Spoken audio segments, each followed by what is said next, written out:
Ganjar Pranowo, seorang politisi Indonesia, meminta pemilu ulang adalah langkah yang jarang terjadi dalam politik Indonesia dan biasanya terjadi dalam situasi kontroversial atau diduga adanya kecurangan yang signifikan. Ikhlas tuh maksudnya siap menerima apapun? Oh iya. Oke. Pernah saya menerima, saya nggak mau. Enggak, dari awal saya konsisten. Tapi hasil dari internal timnya Mas Ganjar beda? Beda.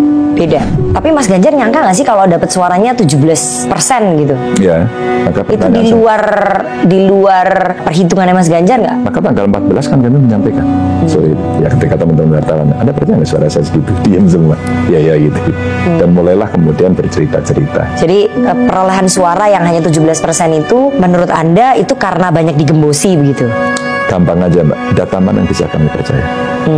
Ketika Sirekap tampil, bagaimana sebuah aplikasi Sirekap di satu TPS lebih dari 300? Bagaimana kemudian ini bisa berputar angkanya sehingga sampai ahli-ahli IT mensimulasikan?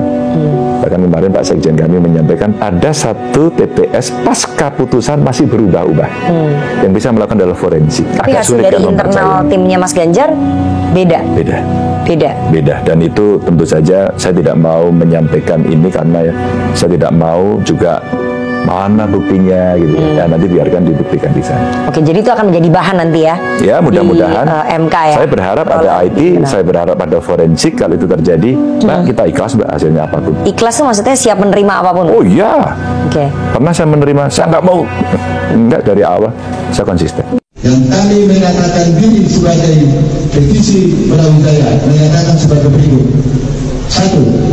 Menolak hasil pemilihan presiden dan wakil presiden oleh pemerintah pusat yang dilaksanakan pada tanggal 14 Februari 2024 yang diwarnai dengan kecurangan. 2. Meminta KPU untuk melaksanakan pemilihan ulang secara jurdil, khususnya pemilihan presiden dan wakil presiden tahun 2024-2029 dengan mengganti komisioner KPU dan Bawaslu yang ada pada saat ini. 3. Memprotes keras kemenangan paslon 02 yang dilakukan secara selebrasi berdasarkan Bitcoin. Sedangkan KPU belum menetapkan pemenang pilpres berdasarkan perolehan suara terbanyak. Diskualifikasi kita juga memohon pemungutan suara ulang di seluruh TPS di Indonesia.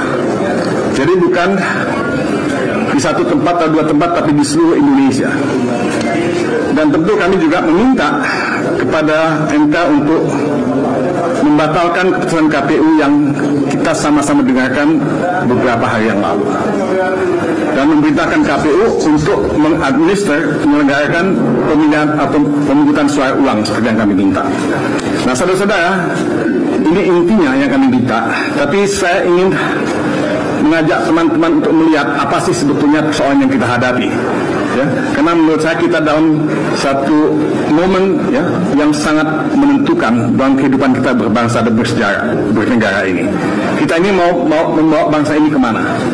Kita ini mau membawa negara ini kemana? Demokrasi itu penting, supremasi hukum itu penting, konstitusi itu penting, dan kita tidak ingin itu diinjak-injak. Kita tidak ingin itu dilanggar. Ya? Nah, kita melihat asal muasal ini semua adalah nepotisme. Sekali lagi saya ucapkan nepotisme yang membuahkan abuse of power, penyalahgunaan kekuasaan.